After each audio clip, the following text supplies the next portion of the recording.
Hello everyone, today let's talk about rear wheel oil seal. This oil seal is a rear wheel oil seal and this color is a blue color. It has two seals, this is 1 and there is 2. This color is blue and there is red-brown color. It also has with a spring. This size is internal diameter is 190, external diameter is 232, and the sink is 30. It's made of rubber and there is metal. It has many following features. The first one is recognizes that at low temperature with longer service life and more wear resistance.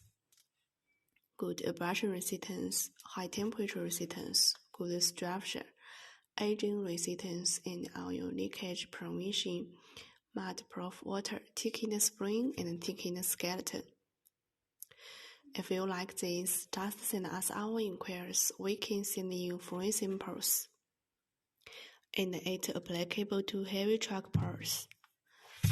It's for heavy truck. Welcome everyone to inquire and order.